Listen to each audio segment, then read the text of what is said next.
না মানে ভারতের দালালি, দিল্লির দালালদের পক্ষে অবস্থান নেওয়া, পিলখানা হত্যাকাণ্ডের বন্দোবস্ত করা, বিচারিক হত্যাকাণ্ডের মাধ্যমে আবার জাতীয় নেতাদের শহীদ করার পরিকল্পনা। মানে না মানে এরকম কিছু। প্রশ্নবিদ্ধ নির্বাচন ছিল শেখ হাসিনার সময়, তখনও আমরা দেখলাম যে সবার আগে নরেন্দ্র মোদী এসে তাকে কংগ্রেচুলেট করছে, অথচ সারা দেশের মানুষ দেখেছে যে এটা কোনো নির্বাচনই হয়। একদম গণভোটের পক্ষে প্রচারণা চালাচ্ছে, সরকারি অর্থেই প্রচারণা চালাচ্ছে। এখন যখন নির্বাচন কমিশন বলে এটা দণ্ডনীয় অপরাধ, তাহলে এই কাজগুলো যারা করলেন তাদের কি দণ্ড হবে? মানে প্রথম থেকে পরে শেষ পর্যন্ত আসছি, তখন আমি যখন হা বা না ভোট দিব আমি ভুলে গেছি যে আমি কি পড়েছি। ইউনূস সাহেব এসেই কি করলেন, প্রথমে 2 মাসের মধ্যে ওনার বিরুদ্ধে যত মামলা ছিল উনি এক্সিকিউটিভ অর্ডার সব মামলা উনি প্রত্যাহার করেন। ঠিক এক্স্যাক্টলি আগের স্বৈর শাসকরা যা করতো, তফসিল যখন ঘোষণা হয় তখন কিন্তু সবকিছু মানে শাসন ব্যবস্থা সবকিছুই নির্বাচন কমিশনের অধীনে চলে যায়। কিন্তু আমরা কি দেখতে পাচ্ছি, এই ইউনূস সাহেবের সরকার এমন এমন সব সিদ্ধান্ত নিচ্ছে যেটা তাদের নেওয়ার কথা না। প্রফেসর আলী রিয়াজের আরও একটি বক্তব্য, তিনি বলছেন 12ই ফেব্রুয়ারি নির্বাচন বা ত্রয়োদশ জাতীয় সংসদ নির্বাচন অতীতের 12টি নির্বাচনের মতো না।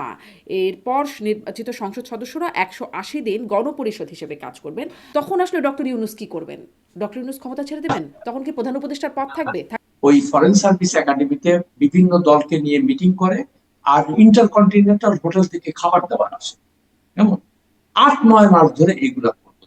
করে রেজাল্টটা কি হলো? রেজাল্ট কিছুই হলো। মার্কিন রাষ্ট্রদূত কথা বলছেন, তিনি বলছেন কোনো দলের পক্ষে যুক্তরাষ্ট্র না। হ্যাঁ, কিন্তু এটা তো অনানুষ্ঠানিকতা বা ভেতরের কথা যখন ফাঁস হচ্ছে, তখন দেখা যাচ্ছে তাদের একটা পক্ষপাতিত্ব মনে হয় যেন প্রকাশই হচ্ছে। তারা এখানে থাকে, তো তারা দেখছে, তাদের কাছে বিভিন্ন জায়গা থেকে রিপোর্ট আসছে, তো রিপোর্ট এসে তারা দেখতেছে যে জামাতের পক্ষের লোকজন আছে।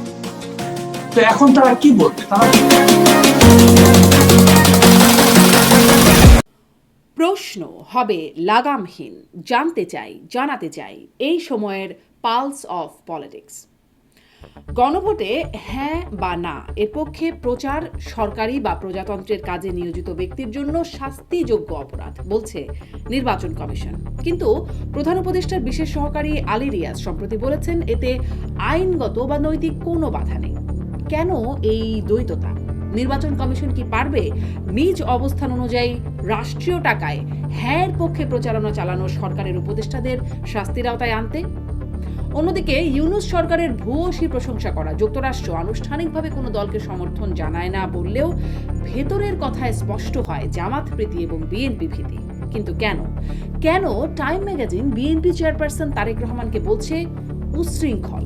এসব নিয়ে কথা বলতে স্বপ্নধারা নিবেদিত পালস অফ পলিটিক্সে আমার আজকের অতিথি new York Times, Washington post, guardian সহ বিভিন্ন আন্তর্জাতিক সংবাদ মাধ্যমে কাজ করা সিনিয়র সাংবাদিক আরশাদ মাহমুদ। আরশাদ মাহমুদ, আপনাকে স্বাগত জানাচ্ছি পালস অফ পলিটিক্সে আমার আজকের আয়োজনে। ধন্যবাদ আপনাকে। আপনাকে অনেক ধন্যবাদ, আপনি সময় দিচ্ছেন।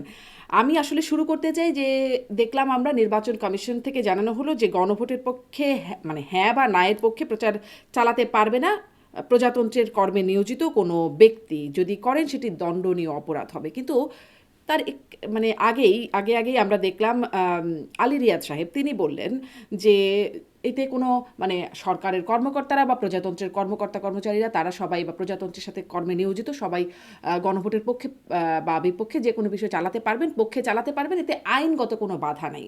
মানে নির্বাচন কমিশন বলছে দণ্ডনীয় অপরাধ, জনাব আলী রিয়াজ বলছেন আইনগত কোনো বাধা নেই। আসলে আসলে বিষয়টা কি? তিনি বলছেন নৈতিকও বাধা নেই। আসলে কোনটা ঠিক? বিষয়টা তো আজকে প্রফেসর রেহমান সোমান একটা সুন্দর কথা বলেছেন এগুলো নিয়ে, যে পুরো জিনিসটাই হলো একটা কনফিউজিং ব্যাপার। আর ওনার মতো স্ট্যাচারের একটা লোক, উনি ব্যাংক গভর্নেন্স ইনস্টিটিউট অফ ডেভেলপমেন্টের কিছু, উনি বললেন যে এটাতে 38টা মানে বিভিন্ন দিয়েছে, যা সাধারণ মানুষ কিছুই জানে না এটা সম্পর্কে। যেমন আমি মোটামুটি লিখতে পড়তে জানি, কিন্তু আমি যখন পড়তে গেলাম এগুলা, আমার মানে আমি বুঝতে পারলাম না যে এটা নিয়ে আমি কিভাবে একটা সিদ্ধান্ত দিব। তার কারণ আমার 6 মিনিট লেগেছিল মানে পড়তে, কেমন। এখন আমি যখন প্রথম থেকে পড়ে শেষ পর্যন্ত আসছি, তখন আমি যখন হা বা না ভোট দিব আমি ভুলে গেছি যে আমি কি পড়েছি। তো আমার অবস্থা যদি হয়, দেশের মানে অধিকাংশ জনগণ যারা ভোটার তারা এটা সম্পর্কে তাদের বিন্দুমাত্র কোনো আগ্রহ নেই, তারা জানে না। এটা হলো তথাকথিত ওই এলিট ক্লাসের যে আমরা ওনারা এই অন্তর্বর্তী সরকারের একটাই কথা যে আমরা স্বৈরাচার যাতে ফেরত আসতে না, বারবার একই কথা বলে, কেমন? আর তাদের আচরণও হলো স্বৈরাচারী সরকারের মতো। যেমন ইউনূস সাহেব এক একটা সিদ্ধান্ত নেন, তার সঙ্গে কোনো কিছু কথা বলেন না। এগুলো আমি বহুবার বলেছি, আবার লিখেছি এই সমস্ত নিয়ে। আহ আমরা স্বৈরাচারের শাসক বলতে আমরা কি বুঝি? যে সে বিচার বিভাগকে মানে না, কোনো আইন কানুনের ধার ধারে না, কেমন নিজের খুশি যা ইচ্ছা করে একটা মোহাম্মদ ছাত্রগুলোকে মতো এক একটা করে অর্ডার দিয়েছে। যেমন শেখ হাসিনার সময় আমরা দেখেছি, খালেদা জিয়ার সময় দেখেছি, জেনারেল এরশাদের সময় দেখেছি। তো উনি ইউনূস সাহেব এসেই কি করলেন, প্রথমে 2 মাসের মধ্যে ওনার বিরুদ্ধে যত মামলা ছিল উনি এক্সিকিউটিভ অর্ডার সব মামলা উনি প্রত্যাহার করেন। ঠিক এক্স্যাক্টলি আগের স্বৈর শাসকরা যা করতো উনি একই কাজ করছেন। তো আমার প্রশ্নটা যে আমরা যে এত রক্তের বিনিময়, এত মানুষের অঙ্গহানি হলো, এত কিছু হলো, তাহলে আমরা আমরা কি সিস্টেমটা, আমরা নতুন বন্দোবস্তটা কি, এটা তো আমি বুঝতে পারছি না কিছু। তো এই জিনিসগুলো যখন মানুষ দেখতে পাচ্ছে, যেমন আমি অমককে পোর্ট দিয়ে দাও, এগুলো তো জাতীয় ইস্যু, তাই না? আপনি তো কারোর সঙ্গে কথা বলতে হবে এটা নিয়ে। আপনি বলছেন যে এটা নন ডিসক্লোজার এগ্রিমেন্ট, আপনাকে এই এই ক্ষমতা কে দিয়েছে? এই মানে, আর এগুলো হলো নন, এটা তো আপনার প্রায়োরিটির মধ্যে ছিল না। আপনার প্রায়োরিটি ছিল আপনি কিছু মৌলিক সংস্কার। মৌলিক সংস্কারটা কি? আপনি নির্বাচন ব্যবস্থার সংস্কার করবেন, যেখানে টাকাওয়ালা মানে টাকাওয়ালাদের দৌরাত্ম্য থাকবে না, এবং লোকজন নির্ভয়ে ভালোভাবে স্বাধীনভাবে ভোট দিতে পারবে, এবং দুর্বৃত্তরা যাতে করে ক্ষমতায় না আসতে পারে। তো সেই জিনিসগুলা মানে মানুষ, আমি অন্তত চেয়েছি, আমি আমার নিশ্চিত দেশের অধিকাংশ মানুষ সেগুলাই চেয়েছে। হ্যাঁ? তো আপনি সেদিকে কোনো কিছু গেলেন না। তারপরে যেমন আপনি পুলিশ প্রশাসন বা প্রশাসনকে সংস্কার করা, যেমন আমলাতন্ত্র একটা খুব বড় বাধার সৃষ্টি হয়ে, মানে সারা বাংলাদেশের উন্নতির ক্ষেত্রে সবচেয়ে বড় প্রতিবন্ধকতা। গতকালকে আমি এটার উপরে একটা ইন্টারভিউ দিয়েছি, যে ফজল কবির খান সাহেব, উনি একজন উপদেষ্টা, এবং খুব নাম করা উপদেষ্টা, মানে উনি দেশপ্রেমী। উনি হঠাৎ করে বললেন যে এই মাইলস্টোনের স্কুল কলেজের পরে যে বিমানটা ভেঙে পড়েছিল, এটা উচিত ছিল সচিবালয় করা। এত বড় স্ট্রং স্টেটমেন্ট, যে তাহলে এই এদের দ্বারা কোনো কিছু হবে না, এদের দেশের মানুষের কোনো কিছু। তো আমার প্রশ্নটা যে আপনি 18 মাসের ধরে এদেরকে সহ্য করে গেছেন, বা এদের মতো কথা বলতে চলেছেন, তাদের মাথায় হাত দিয়ে সমস্ত কাজ করে নিয়েছেন, এখন এই মুহূর্তে আপনি এই সমস্ত কথা বলছেন কেন? তো মনি ইউনূস সাহেব অনেকবার বলছেন যে আমলাতন্ত্রের জন্য কাজ কাম করা যাচ্ছে না। তো আপনার তো সংস্কার, তো সবচেয়ে বড় সংস্কার তো ওইখানে করা উচিত ছিল, যে যাতে করে এই আমলাতন্ত্রকে আমরা, এই যে দুষ্ট চক্র, এটাকে আমরা ভাঙতে পারি। আপনি সেদিকে গেলেন না, আপনি এদেরকে মানে পুনর্বাসন করলেন। আর সবচেয়ে আশ্চর্য ব্যাপার, এখন যে যারা মোটামুটি কন্ট্রোল করছে আমলার মানে সচিবালয়, এরা হলো সব 1982 ব্যাচের মানে কর্মকর্তারা। তো তারা কি, তাদের অভিযোগটা কি, যে আমরা পদবঞ্চিত হয়েছি, আমাদের প্রমোশন দেয় নাই। কেন দেয় নাই? আমরা বিএনপি ঘরানার লোক ছিলাম সেই জন্য, অথবা জামাত ঘরানা, মানে আওয়ামী বিরোধী ছিল। তো আমার প্রশ্ন, যে ব্যুরোক্রেসি হবে ফেসলেস, তাদের তো কেউ চিনবে না। তো আপনি বলেন, তো আপনি যখনই বলেন যে আমি বিএনপি ঘরানার লোক ছিলাম, তো তখনই তো আপনাকে should be disqualified right away. আপনাকে তো আর মানে কোনো স্থান দেওয়ার কোনো জায়গা নেই। এখন আপনি তো কোনো দলের নেতৃত্ব করার জন্য ব্যুরোক্রেসিতে আসেন নাই। তো আপনি তো প্রথমেই যখন এই কথাটা তাদের বলেছেন, সঙ্গে সঙ্গে বলতো যে বাবা, আমরা কিন্তু নিরপেক্ষ সরকার, আমরা বিএনপিরও সরকার না, জামাতেরও সরকার না। তারা যদি ক্ষমতা আসে, তখন তোমরা তোমরা তাদের কাছে যাবে এবং তারা তোমাদেরকে পুনর্বাসন করবে, আমরা এটা করতে পারবো, এটা নিরপেক্ষ। জি, আপনি সেটা সংস্কারগুলোর কথা বলছিলেন। সংস্কার মানে তাহলে প্রশ্ন তো সবাই করবেই যে কি সংস্কারটা আসলে হলো। সেদিন আমার সংস্কার কমিশনের সদস্য জেসমিন টুলি, তার সাথে কথা হচ্ছিল। তিনি আমাকে বলছিলেন যে আসলে যতগুলো সংস্কার কমিশনের প্রস্তাব, তার খুব সামান্যই সেই বিষয়ে নজর দেওয়া হয়েছে। এমনকি নির্বাচন কমিশন গঠন থেকে কিছুতেই আসলে সংস্কার কমিশনের প্রতিবেদন বা যে সুপারিশ প্রস্তাবনা, সেগুলো খুব একটা কেয়ার করা হয় না। কিন্তু আপনি বলছিলেন না যে একটাই ব্যাপার, সরকারের যেন স্বৈরাচার ফিরতে না পারে, গণভোট প্রচারণার ব্যাপারে। আমি দেখছিলাম এবং আপনি বলছিলেন যে এতগুলো ধারা বা এতগুলো বিষয়বস্তু সেগুলো পড়ে আপনার মতো মানুষের বুঝতেও সময় লাগছে, তাহলে সাধারণ মানুষ কি আসলে বোঝে কিনা। কিন্তু মানুষকে যেভাবে বোঝানো হচ্ছে, আমি দেখছিলাম ডাকসু ভিপি সাদিক কায়েম তিনি বলছেন যে একটি রাজনৈতিক দল গণভোটে নায়ের পক্ষে অবস্থান নিয়েছে, না মানে ভারতের দালালি, দিল্লির দালালদের পক্ষে অবস্থান নেওয়া, পিলখানা হত্যাকাণ্ডের বন্দোবস্ত করা, বিচারিক হত্যাকাণ্ডের মাধ্যমে আবার জাতীয় নেতাদের শহীদ করার পরিকল্পনা। মানে না মানে এরকম কিছু মানুষ মানে না, বুঝতে তো পারছে না এরকম কিছু। এগুলো এগুলো ইংরেজিতে বলে রেটরিক, কেমন? তো আপনি যখন ভোটারদেরকে এই কথা বলছেন, তো এখন অ্যান্টি ইন্ডিয়ানিজম এই দেশে খুব ভালো চলে, আপনার মানুষের বাহবা পাওয়া যায়। তো বাস্তবতাটা হলো এই যে ইন্ডিয়া তো একটা বড় শক্তি এবং তারা আমাদের প্রতিবেশী। তো জিওগ্রাফিক্যালি আপনি তো ইচ্ছা করলে আপনি কি ইন্ডিয়া থেকে আমরা দূরে সরে যেতে পারি না, বা ইন্ডিয়া আমাদের থেকে দূরে, আমাদেরকে থাকতে হবে, কাছাকাছি থাকতে হবে। তো যতখানি অ্যাকোমোডেটিভ হওয়া যায়, মানে উভয় স্বার্থ রক্ষা করে, সেটাই দেখা উচিত, কেমন? তো সেই জিনিসটা না করে আপনি কনস্ট্যান্টলি একটা, মানে সত্যি কথা বলতে কি, যে ভারত বিরোধিতা কেন হয়েছে এই দেশে? ভারত তো আমাদের সাথে ভালো ব্যবহার করেনি, আমরা তো দেখতে পাচ্ছি।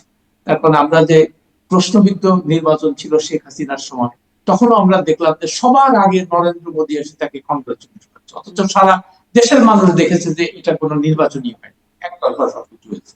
তো স্বাভাবিকভাবে দেশের সাধারণ মানুষ চিন্তা করছে যে কি ব্যাপার, তো এরা এর পক্ষে থাকে। তো সেটা থাকে কেন? তার কারণ হাসিনাকে দিয়ে তাদের স্বার্থ রক্ষা হচ্ছে। আমি যখন ইন্ডিয়ান ডিপ্লোম্যাট বা পলিসি মেকারদের সাথে বিভিন্ন সময় কথা বলেছি, ঢাকায়, দিল্লিতে, ওয়াশিংটনে, তাদেরকে আমি একটাই কথা বলতাম যে, তো দেখো, আমরা তো 90%, যুদ্ধের সময় তো 90% আমরা ভারতের পক্ষে ছিলাম, বিকজ তোমরা আমাদেরকে মুক্তিযুদ্ধের সময় সাহায্য করেছিলে, আমরা কৃতজ্ঞ সেই জন্য। কিন্তু তোমরা কি একবারও ভেবেছো যে কেন পুরো দেশের মানুষ আমাদের বিরুদ্ধে চলে গেল? এই প্রশ্নের জবাব তো তোমাদেরকে দিতে হবে, তোমরা কেন করলে এটা? হুম? তো যাই হোক, যে কথাটা মূল আপনার যে মূল প্রশ্নের, সেটার উত্তর দেওয়ার চেষ্টা করছি যে সংস্কার হলে স্বৈরাচার ফেরত আসবে। তো এগুলো আপনি বলতে পারেন, কিন্তু যেটা বলে, আর রেভান্স ওয়ান সাহেব একটাই কথা বলেছেন বারবার করে, যে আমি নিজেই তো বুঝতে পারছি না যে এতগুলো কি করতে পারবে। হুম। তো এইটা, আর সংস্কার হলো একটা চলমান প্রক্রিয়া। আপনি নিজে একটা জিনিসগুলো বলবেন যে এই জিনিসগুলোতে আমরা, এবং এটা সময় সাপেক্ষ ব্যাপার। অন্তর্বর্তী সরকারের তো এই সময় ছিল না এটা নিয়ে, মানে ফাইনাল একটা ডিসিশন দেওয়ার। উনি, প্রফেসর রেহমান সুমান ওই কথাটাই বলছেন যে আপনাদের উচিত ছিল জিনিসগুলোকে হাইলাইট করা এবং পরবর্তী যারা নির্বাচিত হবে তাদের কাছে এগুলা প্লেস করা, যে তোমরা এইগুলা এগুলা দেখো। তার কারণ, আপনি সংস্কার করলেন, এখন এটা তো সংসদ থেকে পাশ হতে হবে। তো পরবর্তী সংসদে যারা আসবে তারা যদি বলে যে না আমি এটা মানবো না, আপনি কি করবেন? জি, তো পুরো এইখানেও আমার কিছু জিনিসটাই প্রশ্ন আছে যে আসলে কি করবেন সেটা নিয়ে একটু, এটা নিয়েও একটু ঝামেলা তৈরি হচ্ছে কিনা সেটা নিয়ে জানবো। কিন্তু ওই যে এটা একটু আমি জিজ্ঞাসা করছিলাম যে মানে আপনাদের মতো জ্ঞানী গুণী বোদ্ধা মানুষরাও বুঝতে পারছেন, আপনি রেহমান সোবানের কথাও বলছিলেন, তাদেরও বুঝতে হিমশিম যেখানে খেতে হচ্ছে, সাধারণ মানুষের মানে বুঝতে পারছে কিনা জানি না। তখন যখন এরকম প্রচারণা হচ্ছে, যেমন সাদিক কায়েম বলছেন, আমি জামাতের নেতারা বলছেন, বা অনেকেই বলছেন যারা গণভোটের পক্ষে কথা বলছেন এই ধরনের কথা, এটি আসলে মানুষ মানে কন্টেন্টটা ঠিক বুঝতে পারছে না, কিন্তু এই প্রচারণাগুলো শুনছে। তারা আসলে তাদের কাছে কি বার্তারে যাচ্ছে? না, বার্তাটা বার্তাটা কনফিউজিং, যেটা আমি বললাম, তারা ঠিক বুঝতে পারছে না কি করবে। কিন্তু আমার ধারণা, আমি বাংলাদেশের বিভিন্ন জায়গায় ঘুরেছি এবং আমি সাধারণত চেষ্টা করি সুটটাইয়ালা লোকের থেকে দূরে থাকতে, হুম। এবং যত বেশি পিএইচডি আলা তাদের সাথে কথাই বলি না। আমার কোনো প্রয়োজন নাই, আমি করি। আমি সাংবাদিকতা শিখেছি, আমার আমার বস ছিল, প্রথম বস ছিল Steve Wiseman, new York Times, কেমন? তো তাকে আমি জিজ্ঞেস করছিলাম, ভালো সাংবাদিক ওদেরকে বলে সবসময় চেষ্টা করবা সাধারণ মানুষ কি বলে তাদের কথা বোঝার চেষ্টা, বিকজ সাংবাদিক যারা হবে তাদের প্রথম দুটো কাজ, একটা হলো, মেন কাজ হলো সাধারণ জনগণ যারা ভয়েসলেস, যারা দুর্বল, যারা ক্ষমতাধরদের কাছে পৌঁছাতে পারে না, তাদের স্বার্থ প্রমোট করা, এক নাম্বার। দুই নাম্বার কাজ হলো যারা ক্ষমতাধর, যারা ক্ষমতায় থাকে তারা বেপরোয়া হয়, সাধারণত তারা ক্ষমতার অপব্যবহার করে, তাদেরকে জবাবদিহিতা রাখা, তাদেরকে প্রশ্ন করা যে তুমি তো, এটা তো তোমার বাবার সম্পত্তি না, তুমি এই কাজ কেন করেছো? এই জিনিসগুলা, এই দুইটা মেন কাজ। ফলে আমি যখনই, আমার কাছে অনেকেই, অনেক সাংবাদিকরা এগুলা জিজ্ঞেস টিজ্ঞেস করে, যেহেতু আমি একটু সিনিয়র হয়ে গেছি, তো বিভিন্ন বড় বড় জায়গায় মানে কাজ করার সৌভাগ্য হয়েছিল। তো তাদের কাছ থেকে আমি যেটা শিখেছি সেটি আসলে এই জন্য আমি বলছি যে আমি যখন সাধারণ গ্রামে গঞ্জে যাই কিংবা আমি যখন বাজার করতে যাই, আমি রিক্সাওয়ালার সাথে কথা বলি, মুদি দোকানদারের সাথে কথা বলি, তো তারা যে কথাটা বলে আর কি, বলে যে দেখেন ক্ষমতা তো যেই যায় তার কথা আমাদের কথা কেউ মনে রাখে। কথা তো সত্য। তার কারণ আপনি একটা জিনিস দেখেন, আমরা স্বাধীনতার যুদ্ধ কেন হয়েছে, কেন হয়েছিল এটা একটু বোঝা মানে খুব বোঝার দরকার। সেটা হলো এই যে আমরা সবসময় বলতাম বা শুনতাম যে পাকিস্তানিরা আমাদেরকে শোষণ করে, আমরা বৈষম্যের শিকার। তো এই বৈষম্য দূর করার জন্য এবং এই শোষক গোষ্ঠীর থেকে নিষ্কৃতি বা মুক্তি পাওয়ার জন্য আমরা স্বাধীনতা যুদ্ধ করেছিলাম। কেমন? আচ্ছা, তো এখন স্বাধীনতার পরে স্বাভাবিকভাবে মানুষের প্রত্যাশা যদি এইবার তো আর মানে শোষক আমাদেরকে শোষণ করতে পারবে না এবং আমরা আর বৈষম্যের শিকার হব। কিন্তু কি দেখতে পেলাম, 54 বছর দেশ স্বাধীন হয়েছে, তারপরে দেখতে পাচ্ছি কি ওই পাকিস্তানিদের জায়গায় ওরা পাঞ্জাবিরা ছিল, তারা উর্দুতে কথা বলতো, এরা বাঙালি কিন্তু শাসকের চরিত্র পাল্টায়, তারা আগের মতোই শোষণ করে যাচ্ছে। ওই যে সাধারণ মানুষ যে তিমিরে ছিল সে সেই তিমিরে যাচ্ছে এবং প্রচুর বৈষম্য সৃষ্টি হয়েছে। এবং একটা জিনিস হয় কি, যখনই বৈষম্য সৃষ্টি হয় তখন দেখবেন সমাজে সংঘাত বাড়ে, বিভিন্ন ভাবে বিভিন্ন জায়গায় মারামারি হচ্ছে, মানুষজন রাস্তাঘাট বন্ধ করে দিচ্ছে।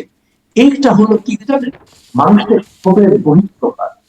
মানুষ তো বঞ্চিত, তারা দেখছে যে আপনি যদি আমলা হন বা সরকারে থাকেন, মন্ত্রী হন, আপনি বড় বড় বাড়িতে থাকবেন, আপনি বিশাল গাড়ি চালাবেন, আপনার সঙ্গে পুলিশ এসকর্ট থাকবে।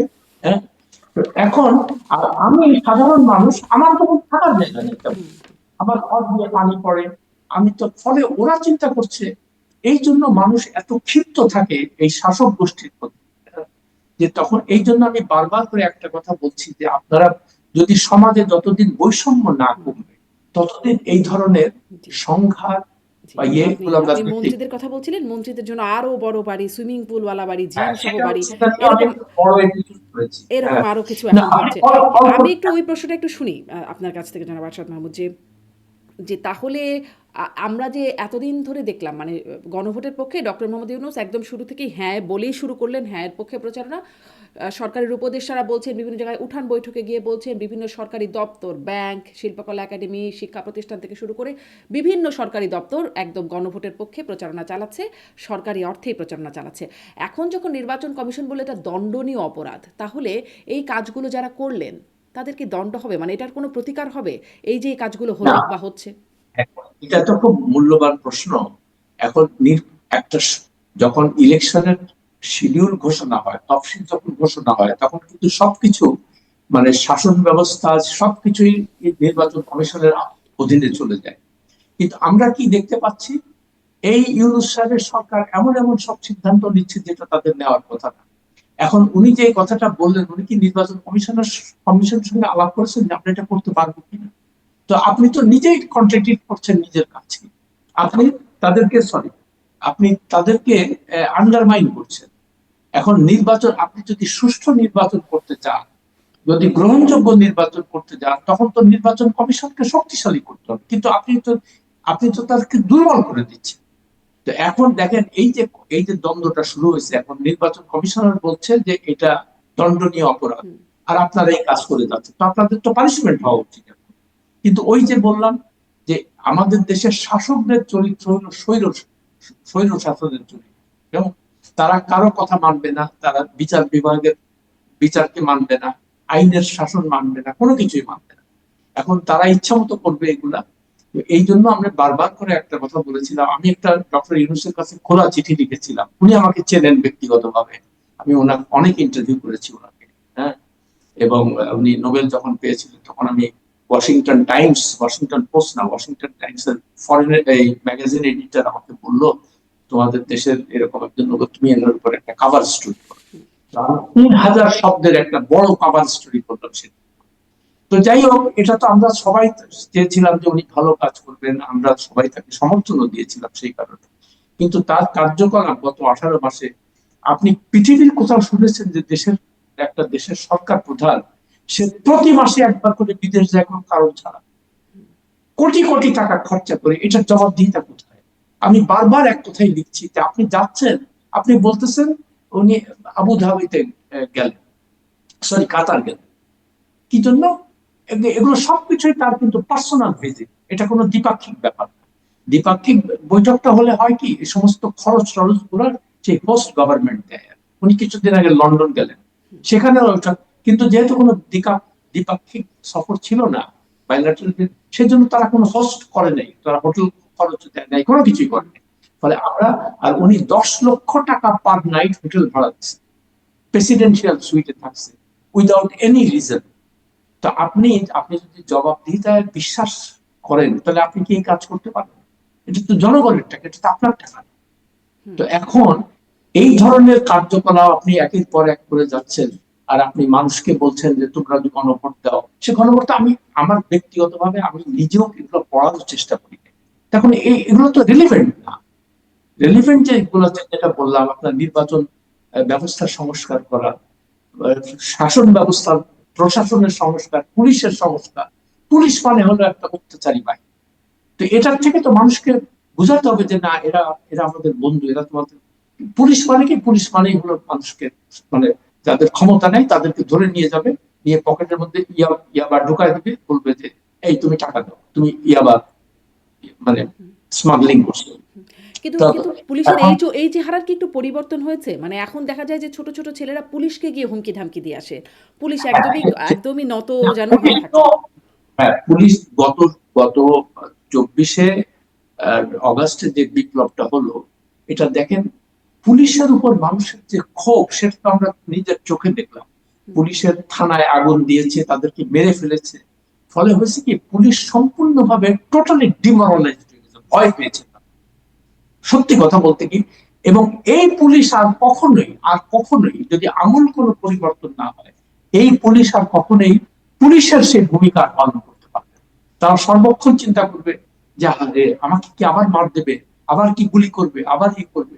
তো এই যে অবস্থাটা, এই অবস্থা থেকে আমরা নিষ্কৃতি চেয়েছিলাম। আমরা চেয়েছিলাম পুলিশের সংস্কার হবে সত্যিকার অর্থে। আপনি কি করলেন পুলিশের সংস্কার? তাদের পোশাক বদল, নীল পোশাকের জায়গায় আপনি তাদের এখন ওই যে একটা চৌকিদারি পোশাক একটা দিয়ে দিচ্ছে, তাতে কি, কিন্তু ভিতরের লোকটা তো একই আছে। তো সংস্কারটা কোথায় হলো? এখনো দেখবেন ওই থানায় লোকজনকে ধরে নিয়ে যায়, অত্যাচার করে, মেয়েদেরকে রেপ করে থানায় নিয়ে। মানে তাহলে মানুষের মানুষের নিরাপত্তাটা কোথায়? মানুষ তো পুলিশকে বন্ধু ভাবতে পারছে না। মুশকিলটা তো সেই জায়গাতেই। তো এই সংস্কারগুলো না করে আপনি খালি একটাই কথা বলেন, স্বৈরাচার জন্য ফেরত না আসে। এগুলো তো ভেগ কথাবার্তা, এগুলো তো রেটরিক। আমি তো ইন্টারেস্টেড না এগুলো। আমি চাই সত্যিকার অর্থে একটা সাধারণ মানুষ যেন সে, মানে 3 বেলা ঠিক মতো খেতে পারে, তার চিকিৎসার ব্যবস্থা হয়, আপনি সেদিকে নজর দেবেন। আপনার আপনি আপনারা অসুস্থ হলে আপনি সিঙ্গাপুরে চলে যাচ্ছেন চিকিৎসা, আর সাধারণ মানুষ দেশের হাসপাতালে চিকিৎসা পাচ্ছে না। তো এগুলা কি কি ব্যাপার? এগুলা বৈষম্য না? এগুলো অন্যায় না? তো আপনি তো এই জিনিসগুলোকে অ্যাড্রেস করার দরকার ছিল সবার, আপনি তো সেগুলো করলেন না। জি, আপনি পুলিশের কথা বলছিলেন, মানে পুলিশের আহ, একটা হচ্ছে আপনি বলছেন ডিমোরালাইজড হয়ে গেছে, কিন্তু আইন কানুন যেভাবে বলা আছে পুলিশকে সেভাবে আসলে কাজ করতে চাইলেও করতে পারছে, এটা একটা প্রশ্ন। কারণ কদিন আগে স্বরাষ্ট্র উপদেষ্টাকে আমরা শুনলাম, তিনি পাশ থেকে কেউ বলছেন তাকে যে আওয়ামী লীগের লোকজনকে পুলিশ ধরে না, এই ধরনের কথাবার্তা। তখন বলছেন আওয়ামী লীগ দেখলে ধরে ফেলবা, আইনের আওতায় সাথে সাথে নিয়ে আসবা, মামলা আছে কিনা এটা দেখার দরকার নাই, যদি ব্যবস্থা না নাও তাহলে তোমার বিরুদ্ধে ব্যবস্থা হবে, তোমাদের বিরুদ্ধে ব্যবস্থা হবে। অবশ্যই। মানে তো এখন হ্যাঁ, জি। এখন এই যে এখন সবচেয়ে বড় একটা কথা শুনেন না, যে মামলা বাণিজ্য শুরু হয়েছে। যে কোনো লোককে ধরবা, ধরলেই তো তোমার পয়সা, উকিলরে পয়সা দিতে হবে, পুলিশে পয়সা দিতে হবে। এবং মামলা যে করে, যেমন ওই যে বললাম না, এই যে ও আওয়ামী লীগ করে, আচ্ছা ঠিক আছে, তো আপনি সুনির্দিষ্ট কোনো অভিযোগ, সে কি মানুষ মেরেছে, সে কি কোনো অন্যায়, আপনি তো সেদিকে যাচ্ছেন না। আপনি একটা লোককে ধরে আনছেন না, ধরে যাওয়া মানেটা কি? আমাদের আমার অনুজ প্রতিম, আমার খুব ঘনিষ্ঠ আনিস আলমগীরকে নিয়ে আপনি জেলে আটকে রেখেছেন কেন? সে নাকি স্বৈরাচারের পক্ষে কথা বলেছে। আমি আনিস আলমগীরকে দীর্ঘদিন থেকে চিনি, আমার যথেষ্ট ঘনিষ্ঠ সে। আমি তাকে কোন সময়, মানে কোনো মানে অন্ধভাবে স্বৈরাচারের সমর্থন করতে দেখি নাই বা শুনি নাই বা তার লেখায় আমি পড়ি নাই। আচ্ছা, তো যদি আপনি ধরেন যে করেও, যদি ধরেন করেও স্বৈরাচারের পক্ষে কথা বলা পেনাল কোড বা কোনো অপরাধের কোনো আইনের ধারায় কি অপরাধ? না, সেটাই আমি বলছি যে ঠিক আছে, স্বৈরাচারের কথা যদি বলতে হয় তো স্বৈরশাসক তো সবাই ছিল এই দেশে। এই দেশের সত্যিকার অর্থে গণতান্ত্রিক সরকার বলতে যে জিনিসটা বোঝায়, মানে জনগণের মানে ইচ্ছার প্রতিফলন বা তাদের কথা শোনা, এরকম সরকার তো আমরা এখন আজ পর্যন্ত পাই নাই। এটা শুরু হয়েছে সে আমাদের জাতির জনক শেখ মুজিবুর রহমান থেকে শুরু, তখন থেকে শুরু হয়েছে। হুম। হুম। তখন এই যে ভোট ভোট রিগিং 1973 সালে উনি শুরু করছেন। তারপরে সিরাজ সিকদার পুলিশ কাস্টডিতে তাকে মেরে ফেললো, উনি পার্লামেন্টে বললেন কোথায় সেই Siraj Sikdar, which was extra judicial killing. তো সেটা তো সেই সময় থেকে শুরু হয়েছে। তো এগুলোর বিচার কে করবে? তো এগুলা এগুলা কথা বললে বলবো কি, ও আচ্ছা, ওনার বিরুদ্ধে এগুলো বলা যাবে না, উনি আমাদের কেন, উনি তো মানুষ ছিলেন, উনি তো ভুল করতেই পারেন। তো আমরা তো যদি অনেক মানে মহামানব তো কেউ না। তো ফলে এই জিনিসগুলো যতদিন আমরা এই সত্যকে, মানে সত্যকে সত্য, স্পেডকে স্পেড না বলবো, ততদিন এই দেশের সমস্যা সমাধান কোনো হবে না। আরেকটা জিনিস লক্ষ্য করেন, এই যে বিভিন্ন জায়গায় যে এই যে চাঁদাবাজি হয়, এটা সেটা, এটা কেন কারণটা জানেন? তার কারণ ইয়াং ছেলে পেলেদের কোনো চাকরি বাকরি নেই। আমি একটাই জিনিস দেখতে পাচ্ছি, মানে আমি ঘোরাঘুরি করে দেখলাম বাংলাদেশে দুটো জিনিসের খুব সারা জায়গাতে দেখলাম। একটা হলো ইজি বাইক আছে না, ওই যে ব্যাটারি চালিত রিক্সা, একেবারে মানে আনাচে কানাচে ভরে গেছে এটা। আচ্ছা, আর দেখলাম কি ডায়াগনস্টিক সেন্টার, হুম। যে যেখানে যাই সে মানে উত্তরবঙ্গের প্রত্যন্ত অঞ্চলে গেছে, আমি চিন্তা করলাম এখানে ডায়াগনস্টিক সেন্টার কেন থাকে? এটা একটা বড় ব্যবসা শুরু হয়েছে, যেখানে যাবেন খালি ফার্মেসি ফার্মেসি ফার্মেসি। তার কারণ সত্যিকার অর্থে প্রোডাক্টিভ সেক্টর যেটা, সেখানে কোনো বিনিয়োগ নাই, সেখানে কোনো চাকরি বাকরি নাই। তো এই ইয়াং ছেলে পেলে গুলা কি করে, ওই ইজি বাইক চালায়। সেখানে আপনি তাদেরকে ধরতেছেন, তাদেরকে ধরে আপনি তাদেরকে রাস্তায় নামলে তাদেরকে পিটাচ্ছেন। কেন পিটাচ্ছেন? যে রাস্তাঘাটে যানজট হচ্ছে। তো যানজট, যেহেতু ওরা দুর্বল, ওদেরকে মারতে সুবিধা। কিন্তু যানজটের মূল যারা কারণ, সে বড় বড় হুম। গাড়িওয়ালারা হুম। এসব করে, তাদেরকে আপনি কিছু বলতে জি। পারবেন আর না। তাদের লাইসেন্স দিল কে, তো বহু পুরনো, মানে সূত্রটা তো অনেক পেছনে, যে চালাচ্ছে তাকে লাইসেন্স বা তাকে পারমিশনটা দিল কে, কিভাবে নামলো, কিভাবে আনলো, এগুলো তো অনেক প্রশ্ন আছে। যাই হোক, মানে অনেক দূরে চলে যাবো আলোচনা করতে করতে। আমি আবার আলোচনাটাকে পুরনো জায়গায় ফিরে আনি, যে ওই মানে গণভোটের পরে বা নির্বাচনের পরে কি প্রফেসর আলী রিয়াজের আরও একটি বক্তব্য, তিনি বলছেন 12ই ফেব্রুয়ারি নির্বাচন বা ত্রয়োদশ জাতীয় সংসদ নির্বাচন অতীতের 12টি নির্বাচনের মতো না। এরপর নির্বাচিত সংসদ সদস্যরা 180 দিন গণপরিষদ হিসেবে কাজ করবেন। প্রেস সচিব শফিকুল আলম তিনি খবরটি শেয়ারও করলেন। তারপরে মানুষ, মানে অনেক আলোচনা হলো যে সরকারের মেয়াদ আরও বাড়াতে যাচ্ছে কিনা এর মধ্য দিয়ে, কিন্তু প্রেস উইং থেকে বিবৃতি দিয়ে জানানো হলো যে সরকারের মেয়াদ বাড়ানোর কোনো পরিকল্পনা নাই বা এরকম কিছু হচ্ছে, এটা ভিত্তিহীন। কিন্তু তাহলে এই যে বক্তব্য 180 দিন গণপরিষদ হিসেবে কাজ করবে, এইটা আগের নির্বাচনগুলো থেকে আলাদা হবে, এই কারণে ঘটনাটা আসলে কি ঘটতে যাচ্ছে, মানে কি হবে? আমি আমি আরেকটু আমি স্পষ্ট বলি, হই, আরেকটা প্রশ্ন একটু ছোট্ট করে করি। তখন আসলে ডক্টর ইউনূস কি করবেন? ডক্টর ইউনূস ক্ষমতা ছেড়ে দেবেন? তখন কি প্রধান উপদেষ্টার পদ থাকবে? থাকলে কি থাকবে? জি। আচ্ছা, এখন একটা কথা বলি যে আলী রিয়াজ সাহেব কি বললো বা শফিকুল আলম সাহেব, এগুলো সাধারণ মানুষের এগুলো কনসার্ন নাই, সাধারণ মানুষ জানেও না, বুঝেও না। এখন আপনি আলী রিয়াজকে নিয়ে আসছেন আমেরিকার থেকে ধরে, উনি আসে আমার পরিচিত, তাকে আমি তুমি তুমি করে বলি আর কি। কারণ আমি ছাত্র জীবন থেকে তাকে চিনি। যাই হোক, সেটা অন্য কথা। আপনি তাকে নিয়ে আসলেন কি, আপনি তাকে ওই যে সংস্কার কমিশনের, মানে ঐক্যমত্য কমিশনের আপনি ডেপুটি চিফ করলেন তাকে, ভালো কথা। আমরা দেখলাম কি 8 মাস 9 মাস ধরে ওই ফরেন সার্ভিস একাডেমিতে বিভিন্ন দলকে নিয়ে মিটিং করে, আর ইন্টারকন্টিনেন্টাল হোটেল থেকে খাবার দাবার আসে, কেমন 8 9 মাস ধরে এগুলা করতো তারা। করে রেজাল্টটা কি হলো? রেজাল্ট কিছুই হলো, কিছুই হলো, জিরো রেজাল্ট হলো, জিরো। কেন? যেটা এই যে জুলাই সনদ হলো, হ্যাঁ, এই যে জুলাই সনদ করলো।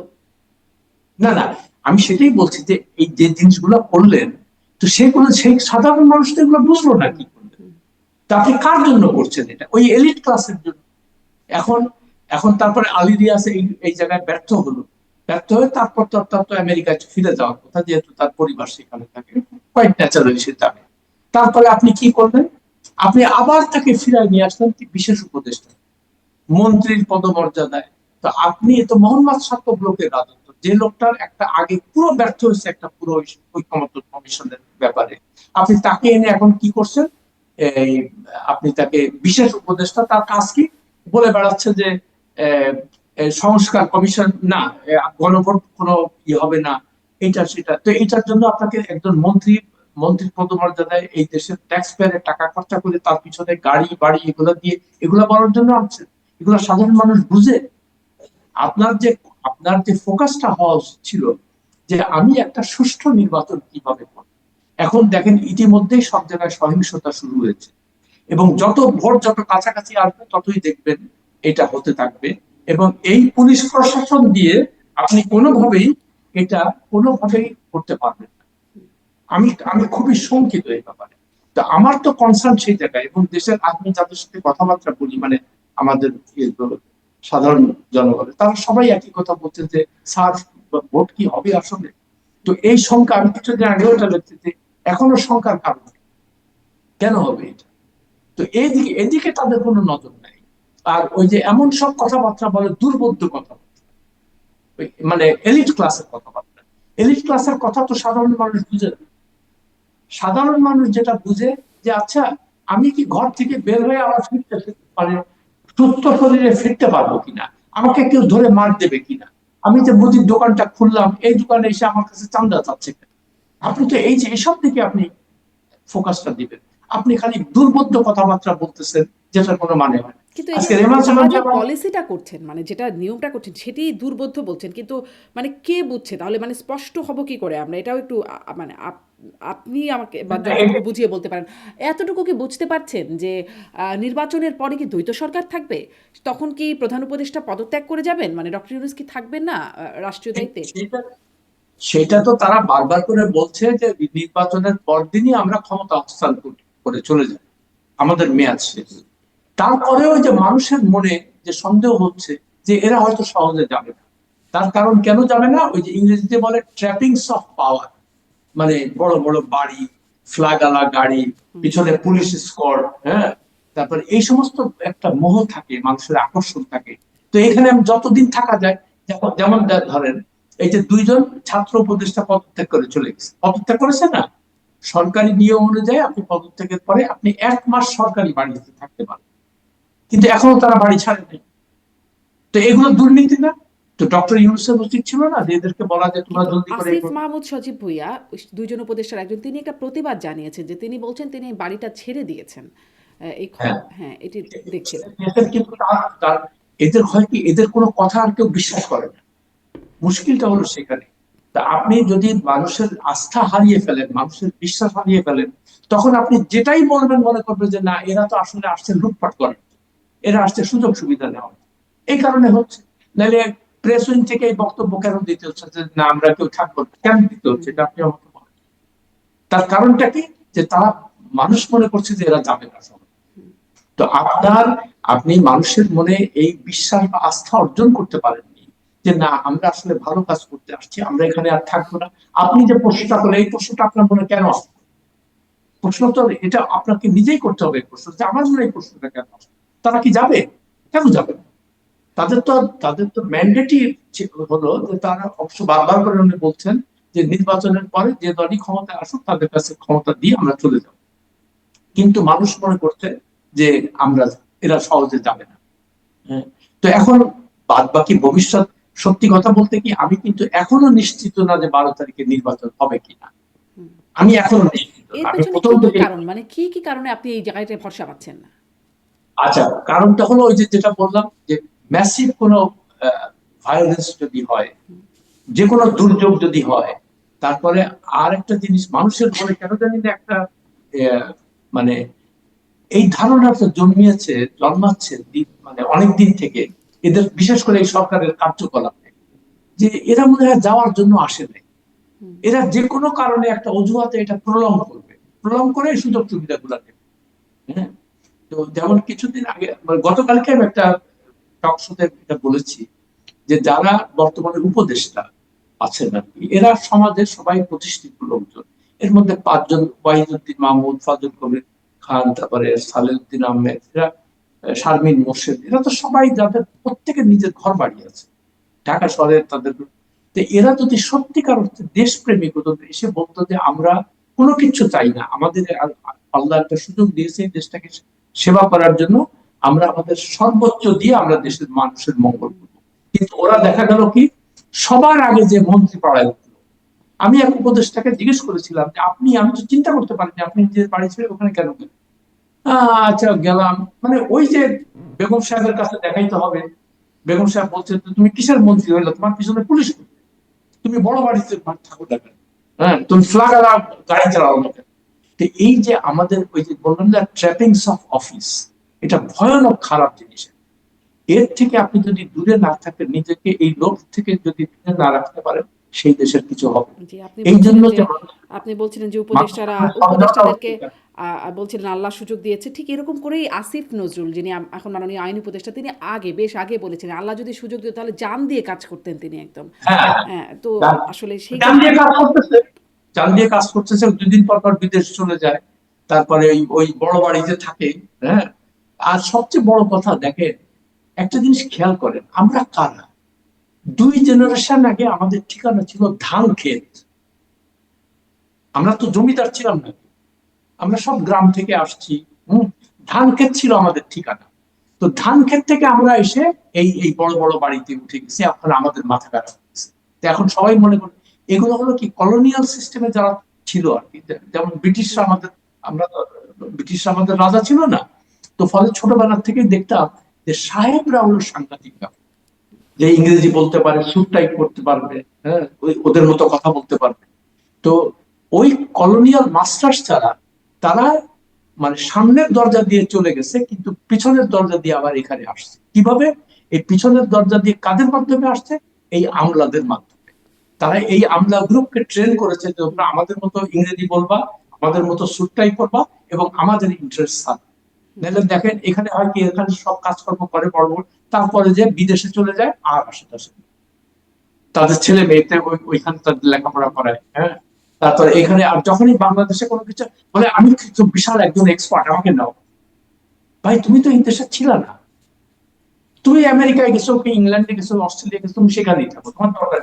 আমার কথা হচ্ছে এই দেশ চালানোর জন্য আপনি লিখে রাখেন এই কথা, এই দেশ চালানোর জন্য কোনো অসম্ভব মেধাবী কোনো লোকের দরকার নেই।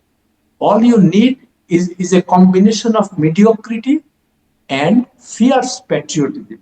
বাংলায় বলি কথাটা, এই দেশ চালানোর জন্য এক নিখাদ দেশপ্রেম এবং মধ্যম মানের মানে মেধা, এরকম থাকলেই এটা যথেষ্ট। যারা কথায় কথায় বিদেশে যাবে না, বা ওই বিদেশে ছেলে মেয়ে পাঠানোর চেষ্টা করবে না। আর একটা দেখেন দুঃখের বিষয়, এই দেশের শিক্ষা ব্যবস্থার কথা চিন্তা করেন, যে এখানে স্কুল কলেজ গুলাতে কোনো ভালো লেখাপড়া হয় না, ফলে যারা ক্ষমতাবান তারা সব বিদেশে থাকে। যদি আমরা এই যে মানে এই যে সর্বাঙ্গে ব্যথা ওষুধ দিব কোথাও, অনেকগুলো সমস্যা আপনার কথা থেকেই চলে আসছে। কিন্তু আরো যদি সুনির্দিষ্ট জায়গায় আসি, যে একটু আসিফ নজরুল প্রসঙ্গে আসলো, তার সময়ে মানে তিনি ক্রীড়া উপদেষ্টা, এখন এইরকম সময় আমাদের একটা সিদ্ধান্ত, আমরা বিশ্বকাপ খেলতে যাচ্ছি না, যেতে পারছিও না, সেই মোস্তাফিজ ইস্যুকে কেন্দ্র করে আস্তে আস্তে ঘটনা এখানে গিয়ে গড়ালো। বাংলাদেশের সাংবাদিকরাও এখন তাদেরও অ্যাক্রেডিটেশন বাতিল করেছে আইসিসি। এই পরিস্থিতিকে এড়ানো যেত।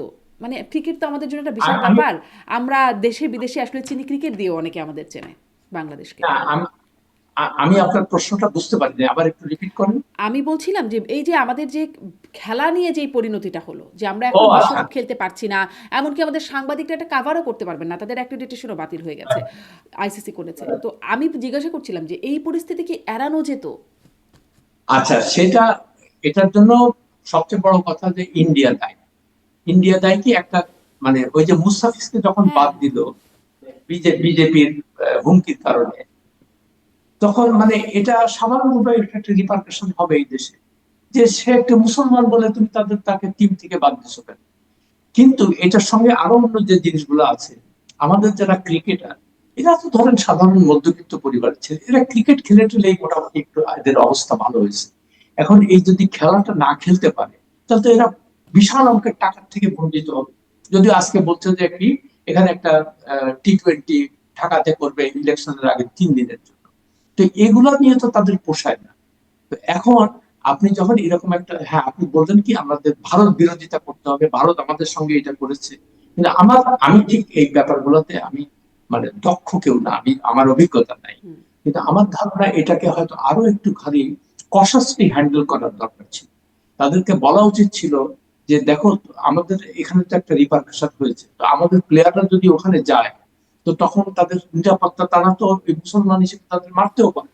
তখন আইসিসির উপরে একটা দায় বর্তাতো, আইসিসি তখন রেসপন্সিবিলিটি দিত যে আমরা এইটা হ্যান্ডেল করব, আমাদের উপর ছেড়ে দাও। কিন্তু সেটা না করে আইসিসি কে বাদ দিয়ে তুমি আগের থেকে একটা সিদ্ধান্ত নিয়ে যে আমরা সেখানে যাব। ফলে আইসিসি বলছে তোমার দরকার নেই, আমি স্কটল্যান্ডকে নিয়ে বসে। তো আমাদের তো আমাদের পক্ষে কথা বলার তো কেউ নাই। মানে ইংল্যান্ড ইংল্যান্ড বলেন, অস্ট্রেলিয়া বলেন, বা অন্যান্য বড় দেশ যারা মানে ইয়ে করে, ক্রিকেট খেলে বা এটা, তারা তো আমাদের পক্ষে কেউ আসছে না। হুম। আমরা তো একা হয়ে গেছি। এটা তো বাস্তবতা, এটা মেনে নিতে হবে। পাকিস্তান অবশ্য খানিকটা আমাদের পক্ষে দাঁড়িয়েছে। তো এখনো তারা সিদ্ধান্ত নেয়নি হুম, যে হুম। কি করবে। এখন বলেছে যে এরকম এটা করা উচিত হয়নি, করা উচিত হলে তো তো সবাই বলবে। কিন্তু বাংলাদেশের পক্ষে হয়ে যে বাংলাদেশকে নিয়ে যে না, এটা কেউ করবে না। সেটাই। এই যে বিশ্বকাপ খেলা মানে ওটাই বলছিলাম যে ক্রিকেটারদের লস তো আছেই, সাথে, সাথে পুরো মানুষেরও তো একটা আবেগের জায়গা, একটা আকর্ষণের জায়গা এবং বিশ্বজুড়ে বাংলাদেশকে চেনার একটা প্ল্যাটফর্মও বিশ্বকাপ ক্রিকেটে বাংলাদেশ। সেটি এবার হচ্ছে না।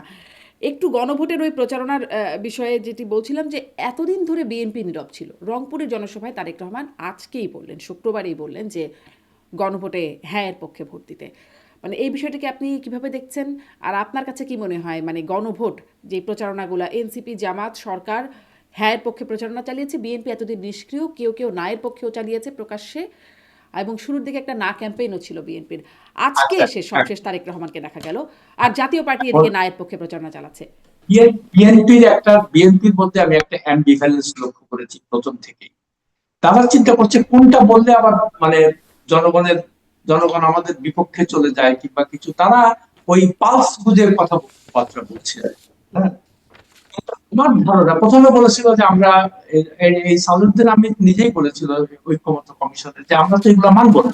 হ্যাঁ, তার কারণ এটা তো আমাদের ভোট মানুষের কাছে যেতে হবে, তারপরে আমরা ইলেকশন, এটা হুম। তাদেরই কথা। এখন যেহেতু খুব প্রচার প্রচারণা হচ্ছে না, যে গণভোটে যদি না বলো তাহলে কিন্তু স্বৈরাচার ফেরত আসবে, স্বৈরাচার ফেরত আসা মানে কি শেখ হাসিনা ফেরত আসবে। তো এটা মানুষ চিন্তা করছে ওর সফর, এটা তো মহা একটা বিপদের কারণ। তো সেই জন্য ওটার থেকে মানুষের দৃষ্টি অন্যদিকে ফেরানোর জন্য ওই তারেক রহমান আমার ধারণা ওই কথাটা বলেছে যে না আমরা এক করতে। তার কারণ ওই স্বৈরাচারের জিনিসটা মাথার মধ্যে এমন ভাবে মানুষের মনের মধ্যে ঢুকানো হচ্ছে যে এটা একটা, তার বিরুদ্ধে যেতে পারছে না এরা। তবে এটা শুনে রাখেন, আমরা হইলাম সামন্ত প্রভু সবাই, we are all feudal lords. কেমন, আমরা কারো কথা শুনি না, মানি না, আমি যেটা মনে করবো ওইটাই। তা না হলে বাংলাদেশের আজকে এই অবস্থা হয় না। হ্যাঁ, তো এই জন্য বললাম যে আপনি যখন ইলেকশনটা হবে, হোপফুলি, আমি এখনো মানে আশা করি যে হয়তো হয়ে যাবে, কে মানে বিএনপি আসুক বা জামাত আসুক আমি এখনো জানি না। হ্যাঁ, যদিও মানে আমার ব্যক্তিগত ধারণা বিএনপির জন্য খুব ইজি সেলিং হবে না এটা। এটা হলো আমার নিজের মানে assessment আর কি, আমি যা সাধারণ মানুষের সাথে কথাবার্তা দেব। এনি কেস যেই ক্ষমতায় আসুক, তারা তখন এই জিনিসটা, আপনি তো হ্যাঁ ভোট বললে ঠিক, এটা যেটা করতে হবে এটা কিন্তু পার্লামেন্টে পাস করাইতে হবে। পাস না করলে তো এটার কোনো লিগাল লিগাল ভ্যালিডিটি নাই। কেমন, জনগণ কিন্তু ভোট দিলেই হবে না। আর গণভোটের কথা যেটা বললেন, গণভোট তো আগে একবার তিনবার দিয়েছে। যে কোনো একটা শিক্ষিত লোককে জিজ্ঞেস করেন তো আগের গণভোট গুলো কি ছিল, কেউ বলতে পারবে না। তখন এগুলো ইনমেটেরিয়াল, সাধারণ মানুষের কাছে এগুলোর কোনো গুরুত্ব নাই। কিন্তু বারবার গণভোটের করে ইতিহাস বলা, বলে হ্যাঁই সবসময় জয়যুক্ত হয়। হ্যাঁ তো হবেই। আচ্ছা। তখন গণভোটটা কারা করে, সরকার যারা থাকে তারা। হুম। তো সরকারের যে মেকানিজম আছে, সরকারের যে স্টাফ মানে অ্যাডমিনিস্ট্রেশন সব জায়গায়, তারা বাক্স করে বলে যে হ্যাঁ হয়ে গেছে। আচ্ছা। যেমন জেনারেল জিয়াউর রহমানের কথা আমি বলি, উনি 77 না 78 মানে গণভোট হা না ভোট করলেন যে আমি প্রেসিডেন্ট থাকবো কিনা, 99% লোক বললো হ্যাঁ ভোট। কেমন, তো এখন আমার এখনো মনে আছে তখন হোম সেক্রেটারি ছিলেন সালাউদ্দিন আহমেদ বলে, 1957 সালের সিএসপি অফিসার সম্ভবত একজন। তাকে জিয়াউর রহমান রিওয়ার্ড করলো কি, উনি তাকে জাতিসংঘের কৃষি ও খাদ্য সংস্থা চাকরি দিয়ে দিলেন, উনি সেখানে চলে গেলেন। তারপর থেকে ওই লোকের আর কোনো খবর নেই। কিছুদিন শুনলাম ওয়াশিংটনে উনি মারা গেছেন।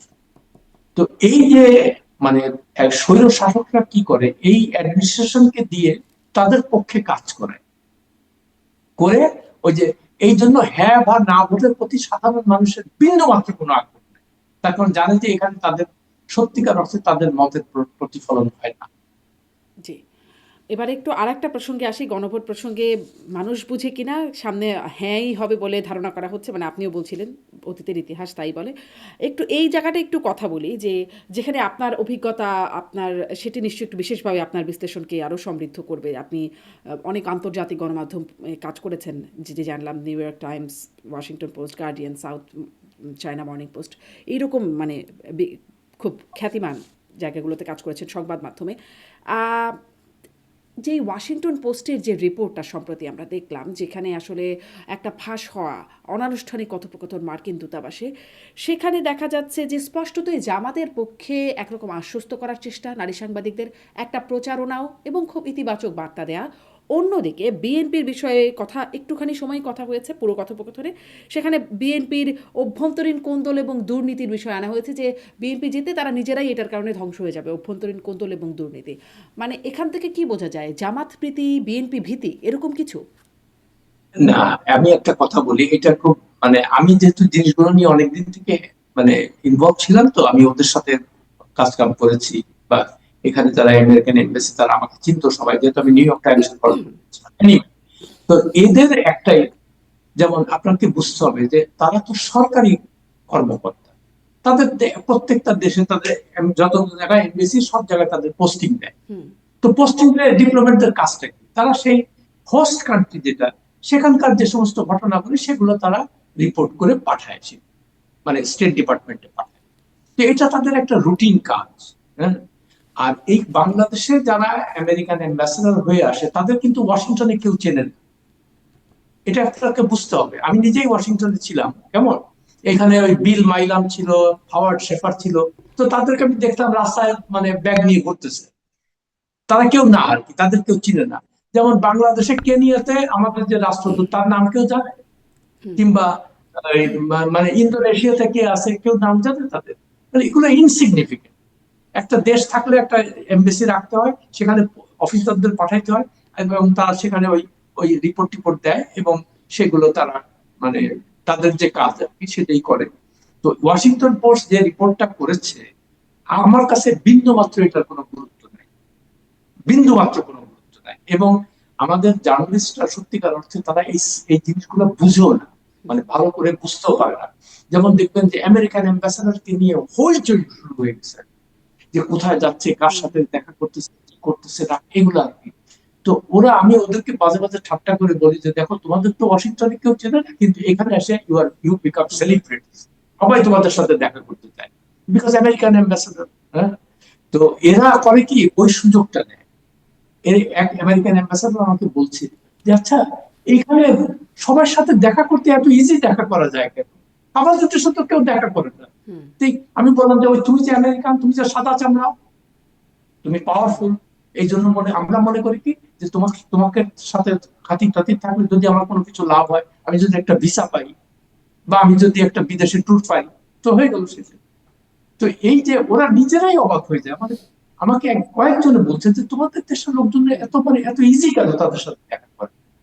আপনি চিন্তা করেন কিন্তু আমি যে আসলে সেটা সেটা আসলে খুবই সত্যি কথা। বরাবরই এটি আলোচনা হয় যে সাদা চামড়ার ওনারা আসলে আমরা এত, মানে সাংবাদিক থেকে শুরু করে সবাই এত আকুল হয়ে না, উঠি কেন? কিন্তু আমার প্রশ্ন ইভেন কিন্তু আসাদ মাহমুদ ওইখানে যে তাদের আনুষ্ঠানিক তারা যে বক্তব্য দিচ্ছে সংবাদ মাধ্যমে সাংবাদিকদের সামনে, যখন মার্কিন রাষ্ট্রদূত কথা বলছেন তিনি বলছেন কোনো দলের পক্ষে যুক্তরাষ্ট্র না। হ্যাঁ, কিন্তু এটা অনানুষ্ঠানিক তো কথা বা ভেতরের কথা যখন ফাঁস হচ্ছে, তখন দেখা যাচ্ছে তাদের একটা পক্ষপাতিত্ব মনে হয় যেন প্রকাশই হচ্ছে। না না, আমি আমি বলি কি ব্যাপারটা, মানে অ্যাজ আই সেড, আমি ডিপ্লোম্যাটিক করেসপন্ডেন্ট ছিলাম অনেক। আহ, যাই হোক, তো তারা যে কথাটা বলেছে, যেরকম তারা এখানে থাকে, তো তারা দেখছে, তাদের কাছে বিভিন্ন জায়গা থেকে রিপোর্ট আসছে, তো রিপোর্ট এসে তারা দেখতেছে যে জামাতের পক্ষের লোকজন আছে। তো এখন তারা কি বলবে, তারা ওই যে ওই ব্রেন ক্রিস্টেনসেন বললো না, যে যেই ক্ষমতায় আসুক বাংলাদেশে কারা ক্ষমতায় যাবে এটা দেশের জনগণ ঠিক করবে, এখানে আমাদের কোনো কিছু করার নেই, which is their standard reply আর কি। হ্যাঁ, এটা প্রত্যেকটা অ্যাম্বাসাডারই একই কথা বলতেছে, প্রত্যেকটা। এবং এর এর বাইরে কথা বলার কোনো স্কোপই নাই। এবং তখন তারা ইন্টারফিয়ারেন্স হবে, যে ইন্টারনাল অ্যাফেয়ার্স সেটা তারা করতে চায় না, এটা নিয়ে বিতর্ক হবে। কিন্তু এই জিনিসটা আমাদের সাংবাদিকরা ফুলিয়ে ফাঁপিয়ে এমন ভাবে ইয়ে করে, উপস্থাপন করে, যে একটা কিন্তু বিশাল ওই যে ব্যাপার। আলোচনা যেটা ফাঁস হলো সেটা তো আসলে ফুলে ফাঁপি না, এটা তো পুরো কথোপকথন, মানে বক্তব্যটা আছে সেখানে তো দেখা আমি যাচ্ছে সেটাই না বলছি। যে আসলে তাদের বক্তব্য, আমি- তাদের একটা যে যে প্রকৃত সাংবাদিক হবে, তার তো প্রশ্ন করার দরকার ছিল সেটা, যে what is wrong in their. তখন আমি তো গ্রাউন্ড রিয়ালিটিটা দেখতে পাচ্ছি। তো এখানে যাই আমেরিকান এমবাসি যদি বলে থাকে যে মনে হচ্ছে যে আমাদের ওইদিকেই মানে ওরা মনে হয় ক্ষমতায় আসতে পারে, দ্যাটস দেয়ার অ্যাসেসমেন্ট। এটা তো অনেকেই বলছে, খালি আমেরিকান এমবাসি বলছে, তার অনেকেই বলছে এই কথা। আমি নিজেও তো বলছি যে, হ্যাঁ, আমি তো দেখতে পাচ্ছি। আমি বিভিন্ন, তো এখানে তারা যদি সেই কথাটা বলে যে যেই ক্ষমতা, আর মনে হচ্ছে যে তাদের দিকে পাল্লা ভারী, অর্থাৎ তারাও ক্ষমতায় এসে যেতে পারে, তার অর্থ কি এই যে আমেরিকা ওদেরকে সাপোর্ট করতেছে? আমেরিকা যে যে কিন্তু আমার সরকারি প্রশ্নটা আসুক। আসলে যে শুধু তো এতটুকুই বলছে না, বলছেন যে জামাত আসলে আশ্বস্ত করছেন তাদের যে কনসার্নগুলো আছে যে শরিয়া ল তারা বাস্তবায়ন করবে না বা নারীর কর্মঘণ্টা সেই বিষয়ে তারা করবে না, করলে তারা ট্যারিফ দিয়ে দেবে, অতএব এবং জামাত সেরা রেজাল্ট করবে। আর বিএনপি কি হবে? বিএনপি আসলে সমস্যার ব্যাপার হচ্ছে অভ্যন্তরীণ কোন্দল এবং দুর্নীতি। এই অ্যাসেসমেন্টটা তারা জার্নালিস্টদেরকে বলছে, মানে তাদের এই অ্যাসেসমেন্ট তারা কেন জামাতের ব্যাপারে এত পজিটিভ আর বিএনপির ব্যাপারে নেগেটিভ? না না, তারা যে বলছে যে আমরা শরিয়া মানে আমরা ভয় পাই, তো সৌদি আরবে তো শরিয়া আইন আছে, তুমি তাদের সাথে সম্পর্ক রাখো কি? তাদের অনেক দ্বিচারিতা সৌদি আছে। আরবে আমাদের এখানকার কথাটা একটু বলেন। তাদের তো নানান আমি রকম, এক বলছি এক যে দেশের জন্য এক এক নীতি তাদের। শরিয়া আইন যদি তাদের কনসার্নই হবে, তাহলে তারা সৌদি সৌদি আরবে তো তাদের মোনার্কি থাকার কথা না, তাই না? তো ফলে তারা জানে। আর আমেরিকা এমন একটা দেশ এখন, আপনি তো নিজেই দেখতে পাচ্ছেন যে বিভিন্ন জায়গায় তারা যাচ্ছে, দখল করতেছে, বলছে আমার এটা দরকার, এটা দরকার। আর বাংলাদেশের মতো দেশ যেখানে আমরা একটা দুর্বল মানে আমরা দেশ হিসেবে তো দুর্বল, আমাদের ওরকম সামরিক শক্তি নাই, আমাদের ওরকম অর্থনৈতিক শক্তি নাই। আর জামাত আসুক আর যেই আসুক ক্ষমতায়, আমেরিকাতে তো আপনি আমেরিকাকে তো আপনি কেয়ার করি না এরকম কথা তো বলতে পারবেন না। তো তখন আপনাকে ধরে নিয়ে যাবে তারা, ওই যে মাদুরোকে ধরে নিয়ে গেছে না, ধরে নিয়ে যাবে তারা। হ্যাঁ, তো সেই জন্য এই গ্রাউন্ড রিয়ালিটি গুলা চিন্তা করে যারাই ক্ষমতায় আসবে, এবার আমার মনে হয় না যে শরিয়া শরিয়া আইন যেটা সবাই, আমি অনেক মহিলাকে এখানে বলতে শুনছি, বাংলাদেশি মহিলা বলছে না না না, জামাতকে আমরা ভোট দেবো না, তার কারণ আমাদের কালে ঘরে বন্ধ করে রাখবে। এটা তো একটা জেনুইন কনসার্ন, কেমন? তো আবার আজকে দেখলাম ওই শফিকুর রহমান সাহেব বলছেন যে না, তারা আমাদের মা, তাহলে মাদের যে যে যে প্রাপ্য সম্মান, তাদের যে নিরাপত্তা দেওয়ার, এটা আমরা দিব।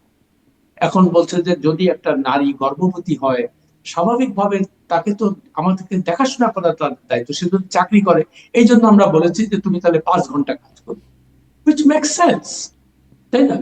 যে সে যেন চাকরিটা না হারায়। আর দেশের প্রায় প্রায় অর্ধেক হলো নারী, তাই না? এখন আপনি এদেরকে সবাইকে আপনি ঘরে বন্ধ করে রাখবেন, তো এটা তো মানে ইটস ইটস নট ফিজিবল। এটা ফিজিবল হওয়ার কোনো কারণ আমি দেখতে পাচ্ছি না। তো তারাও তো এই দেশেই, এটা তো আর ইয়ে না, আফগানিস্তান না, বা আমরা ধরেন আমাদের যে সংস্কৃতি কালচার, আমরা রবীন্দ্রনাথের গান শুনি, আমরা গান যদিও ইদানিং বাজনা করি। আফগানিস্তানের সাথে যোগাযোগও বেড়েছে। আপনি আমাকে একটু এটা বুঝিয়ে বলবেন যে মানে যুক্তরাষ্ট্রের ইন্টারেস্টটা কি? মানে তাদের ভেতরের কথা আর বাইরের কথা ভিন্ন রকম লাগছে কেন? মানে না না, আনুষ্ঠানিক কথা আর অনানুষ্ঠানিক কথা ভিন্ন লাগছে কেন? আমি আমি এই জন্য এখানে হলো আমাদের বোঝার সমস্যা আর কি। আমি কোনো কন্ট্রাডিকশন দেখছি না। তারা বলছে কি, যেই ক্ষমতায় আসুক না কেন আমরা তার সাথে ডিল করবো, এটা এটা আমাদের আনুষ্ঠানিক বক্তব্য। আনুষ্ঠানিক। অনানুষ্ঠানিক বলছে যে জামাত হয়তো বা এসে যেতে পারে, আমাদের কনসার্ন আছে সেখানে। তো সেখানে তো সব জায়গাতেই বলে, যেমন আলজেরিয়াতে যখন ইসলামিস্টরা ক্ষমতা নিল, তারা বললো যে না আমরা এটা মানি। তারপরে 2006 সালে যখন গাজাতে ইলেকশন হলো, হামাস ক্ষমতায় আসলো, তারা বললো আমরা এটা মানি, যেহেতু ওরা খুব ডাইহার্ড ইসলাম। কেমন? কিন্তু না, মানি না এক কথা, আর তাদের সাথে ডিল করার এক কথা। তো আলজেরিয়ার সঙ্গে আমি আমেরিকার সম্পর্ক কি নষ্ট হয়ে গেছে? নষ্ট তো হয় না, কিন্তু তারা তো বিয়ে কিন্তু করছে। বিএনপি আসলে তাদের অভ্যন্তরীণ কোন্দল এবং দুর্নীতিতে নিজেরাই ধ্বংস হয়ে যাবে। এটা কেন তাদের মানে বক্তব্য? এটা কেমন তারা তো বক্তব্য? বিএনপির তো আগের আগের রেকর্ড তো ভালো না। বিএনপি তো দুর্নীতিতে 5 বার চ্যাম্পিয়ন হয়েছিল 2001 থেকে 2006 সাল, তো এগুলো কি মানুষ ভুলে গেছে? 5 বার সারা বিশ্বে 5 বার চ্যাম্পিয়ন হয়েছে, চ্যাম্পিয়ন নাম্বার 1 দুর্নীতিতে। তো স্বাভাবিক হয় যেখানে দুর্নীতি বেশি থাকে সেখানে কোন্দল শুরু হয়, মানে টানাটানি শুরু হয়, আমাকে হালুয়া রুটি দাও, আমাকে এইসব নিয়ে দাও। অবভিয়াসলি এই কনসার্ন তো সবারই থাকে। আর যে কোনো দেশে একটা মানে আমেরিকার এখানে ইনভেস্টমেন্ট যারা করবে, আমেরিকান ইনভেস্টমেন্ট, তাদের তো স্বার্থ রক্ষা করতে হবে। আমেরিকা যে সারা পৃথিবীতে এত মিলিটারি বেস রেখেছে, কিসের জন্য রেখেছে? যাতে করে তাদের ইনভেস্টমেন্ট গুলো তারা প্রোটেক্ট করতে পারে। তাহলে কি এরকম কেমন? যে স্বার্থ আছে বলেই তাদের একটা প্রায়োরিটি আছে দলগুলোর মধ্যে, মানে স্বার্থ দেখে যে এখানে দুর্নীতি বা এখানে এই বিষয়গুলো আছে, অতীত অভিজ্ঞতা রেকর্ড ইত্যাদি দেখে এই একটা অবস্থান, অন্যদিকে ওরা খুব ভালো করবে, ওরা এটা করবে না, ওদের প্রতি আস্থা দেওয়া, আশ্বস্ত করা, এই অবস্থান আমেরিকার? না না, এটা এগেন আমি তো এই কথাটাই বারবার বলি, আমেরিকার কোথায় গণতন্ত্র আছে কিনা কি নাই না এটা নিয়ে তাদের কোনো কনসার্ন নেই, তারা মুখে মুখে বলে এটা। যদি কনসার্ন থাকতো তাহলে ইরানের, আপনাকে আমি ইতিহাসটা বলি, 1953-তে ইরানের প্রথম মানে গণতান্ত্রিক ভাবে নির্বাচিত প্রধানমন্ত্রী হলেন মোহাম্মদ মোসাদ্দেক। কেমন? সে এসেই কি করলো, অ্যাংলো পার্সিয়ান অয়েল কোম্পানি, যেটা যেটা ব্রিটিশরা ইয়েদের ছিল, সেটা সে ন্যাশনালাইজ করে দিল, বললো যে আমাদের তেল আমরা নিব, তোমরা এখান থেকে পয়সা নিবা। এই তখন কি করলো, এই সিআইএ দিয়ে মোসাদ্দেককে সরাই দিয়ে ওই শাহ রেজা শাহ পাহলভিকে তাদের একটা পাপেট গভর্নমেন্ট গঠন। তো তারা যদি সত্যিকার অর্থে গণতন্ত্রে বিশ্বাস করতো, মানুষের ইচ্ছার প্রতিফলনের দিকে যদি নজর দিত, তাহলে তো এই কাজটা তারা করতো না। আমেরিকার যেখানেই যাক তাদের নিজের স্বার্থে কাজ করবে, তাদের তাদের ইন্টারেস্ট সেখানে মানে যেটা বড় সেখানে কাজ করবে, নাহলে ভেনিজুয়েলা কেন তাহলে তারা কি মনে করছে যেহেতু জামাত আসলে তাদের স্বার্থের জন্য সেটি মানে ইন্টারেস্টের জন্য ভালো হবে? ভালো না হলে জোর করে বলবে, বলবে যে তাহলে তোমার কিন্তু ধরে নিয়ে যাবো, তুমি যদি আমার কথার এদিক ওদিক করো তাহলে তোমাকে আমি মাদুরের মধ্যে তোমাকে তুলে নিয়ে যাবো। তো এই নজির তো আমেরিকা বিভিন্ন জায়গায় দেখিয়েছে, তাই না? মানে 1990 আপনার মনে আছে কিনা, আপনার মনে থাকার কথা না, ম্যানুয়েল নারিও গেছিল পানামা লৌহ মানব, তাকে ওখান থেকে মানে প্লেন দিয়ে উড়ায় দিয়ে চলে গেল আমেরিকা, তাকে জেলে মারলো এবং এই করলো। মাদুরোকেও একটা কাজ করতেছে।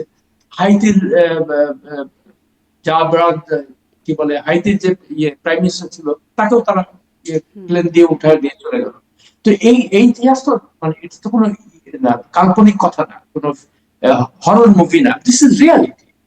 এবং সারা বিশ্বই এখন দেখতে পাচ্ছে যে আমেরিকা ইচ্ছা করলে যে কেউ যেখান থেকে তাকে তুলে নিয়ে যেতে পারে। তো বাংলাদেশে যারা ক্ষমতা আসবে, জামাত বা এটা, তারা কি জানে না যে আমার অবস্থা কি হবে যদি আমি ওদের বিরুদ্ধে বেশি কিছু করি? তাহলে এই বুঝে না? যে আমেরিকা নিজের স্বার্থেই জামাতের প্রতি একটা বায়াসনেস দেখা যাচ্ছে অনানুষ্ঠানিক আলোচনায় বা ভেতরের আলোচনায়, এটিতে আসলে নির্বাচনের উপর প্রভাব পড়বে বা নির্বাচনের ফলাফলের উপর? আমি আমি আপনার সঙ্গে দ্বিমত পোষণ করছি, এটা বায়াসের কোনো ব্যাপার না, তারা রিয়ালিটিটা করছে, এখানে বায়াসের কোনো কিছু না। আমেরিকার রিয়ালিটি দেখেও তো কারো বায়াসড পক্ষে হতে পারে, যে এটি ভালো আমি এর হ্যাঁ, পক্ষে, এটি খারাপ আমি তার পক্ষে না, এই রিয়ালিটি অনুযায়ী না তো না বায়াস হতে পারে। না না, তারা তারা গ্রাউন্ড রিয়ালিটি তারা দেখছে, তাদের যে অ্যাসেসমেন্ট, তারা জরিপ করে না তাদের নিজস্ব লোকজন দিয়ে। তো এটা তো যে কেউ, আজকে জামাতের পক্ষে যে যে জোয়ার উঠেছে, কিন্তু এটা কি কোনো জরিপে তো বললো না, আমি তো আজ পর্যন্ত একটা জরিপও দেখলাম না যেখানে বলছে যে জামাত ক্ষমতায় যাবে, সব জরিপ বলছে বিএনপি ক্ষমতায় যাবে, তাদের এই জরিপও বলছে জরিপ, বিএনপি ক্ষমতায় যাবে। আমি বলি এই জরিপগুলা কারা করে, এই জরিপের ফান্ডিংটা কারা দেয়, কারা করে, এগুলো তো বুঝতে হবে। কেমন?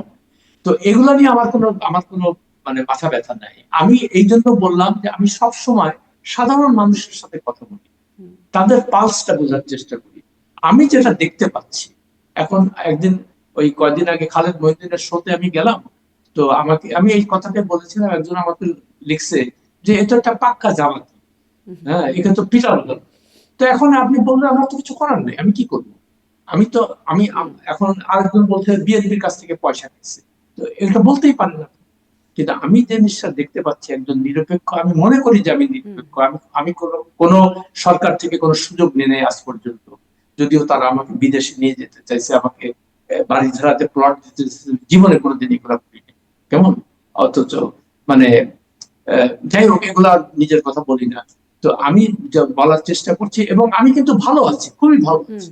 ভালো আছি ইন সেন্স যে আমি আমার এগুলা করতে হয়, আমার কোনো কারো এজেন্ট হইতে হয়নি, মানে আমি নিজের চেষ্টাই যা মানে যা অর্জন করেছি সব নিজের চেষ্টা, এবং এই লাইনেই আমি আছি, এবং আমি মনে করি যে বিএনপির জন্য জেতা ডিফিকাল্ট হবে। এটা হলো আমার অ্যাসেসমেন্ট, আমি যা বুঝতে পারছি। যে এখন আমেরিকান এমবেসি যদি বুঝে থাকে তাদের অ্যাসেসমেন্ট অনুযায়ী যে হয়তো বা ওরা এসে যেতে পারে, দ্যাটস দেয়ার অ্যাসেসমেন্ট, এখানে আমার তো কিছু বলার নেই। এবং তারা যে কথা বারবার করে অফিসিয়ালি যে কথাটা বলে যে যেই ক্ষমতায় আসুক না কেন আমরা তার সঙ্গে ডিল করবো, হুইচ ইজ দেয়ার পলিসি। জি, একদম শেষ জায়গায় যাই, মানে তাদের একটা অ্যাসেসমেন্ট এর মধ্যে থেকে হয়তো বোঝা যাচ্ছে। আমি একদম শেষ বিষয়ে একটু কথা বলতে চাই যে টাইমে যে তারেক রহমানের সাক্ষাৎকার, সেটি নিয়েও একটু আপনার মন্তব্য জানতে চাই। সেখানে তারেক রহমান ভবিষ্যতে তার কি পরিকল্পনা, তার কি ব্যাকগ্রাউন্ড, মানে সেই বিষয়গুলো নিয়ে বলা হচ্ছে যে কিভাবে তিনি দেশে আসলেন কত বছর পর, এগুলো নানান রকম বক্তব্য বলা হচ্ছে। সাথে সাথে কিছু নেতিবাচক বিষয়গুলো যেন মনে করিয়ে দেয়া হচ্ছে যে সেই যে মানে সেটাও একটা লিক হওয়া, বাংলাদেশ থেকে, বাংলাদেশের যুক্তরাষ্ট্রের হাই কমিশন থেকে পাঠানো তাদের প্রতিবেদন, তারেক রহমানকে নিয়ে দুর্নীতির বরপুত্র বলা তাকে, বা সন্ত্রাসের ইত্যাদির সাথে তার সম্পৃক্ততার জায়গা বলে যেই রিপোর্টটা পাঠানো হচ্ছে সেটির কথা বলে দেওয়া হচ্ছে। খাম্বা তারেক এরকম, জি, এই যে তাকে নিয়ে যে ট্যাগ আছে, এগুলোর কথাও এখানে মনে করিয়ে দেওয়া হচ্ছে। এরকমটা আপনি আসলে এটাকে কিভাবে দেখেন, কি মনে করেন এই প্রতিবেদন আমি নিয়ে আমি আপনার? আমি আমি রিপোর্টটা পড়েছি, হ্যাঁ, এবং এবং আমি যদি ওই যে রিপোর্টার যে রিপোর্টটা করে আমি যদি হতাম আমি এক্স্যাক্টলি এই জিনিসই লিখতাম, কেমন এক্স্যাক্টলি এই জিনিসই লিখতাম। ফলে আমার কাছে ওই রিপোর্ট নিয়ে কোনো ইয়ে নাই, he did a very professional job. কেমন সে উভয় বিভিন্ন লোকের সাথে কথা বলেছে তারেক রহমান সম্পর্কে, যে নেতিবাচক কথাগুলো সেগুলোকে, because he is writing for his audience, America যারা বাংলাদেশ সম্পর্কে তেমন কিছু জানেন, কেমন তাদেরকে এডুকেট করা, তাদেরকে এনলাইটেন করা একটা জার্নালিস্টের কাজ। That's what he has done, এবং এটা অ্যাবসলিউট গুড জার্নালিজম।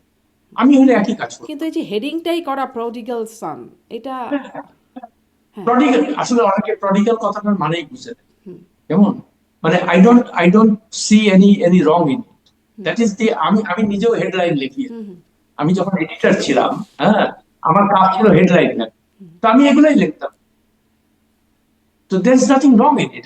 আমি ওই রিপোর্টের মধ্যে কোনো কিছুই, এখন হচ্ছে কি যার যার স্বার্থ, এখন যারা ধরেন বিএনপির বিরুদ্ধে তারা ওইখান থেকে ওই যে চেরি পিকিং করছে, ইংরেজিতে বলে চেরি পিকিং, মানে যেখানে যেখানে খারাপ জিনিসগুলো আছে সেইগুলো তুলে নিয়ে হাইলাইট করছে। আবার যারা বিএনপির পক্ষে তারা ওখানে ভালো জিনিসগুলো যেগুলো আছে সেগুলো নিয়ে হাইলাইট করছে। সো এটা তো যার যার নিজের ইন্টারেস্ট মানে অনুযায়ী সে কাজ করছে। But I think as a whole report was absolutely all right, very professional work.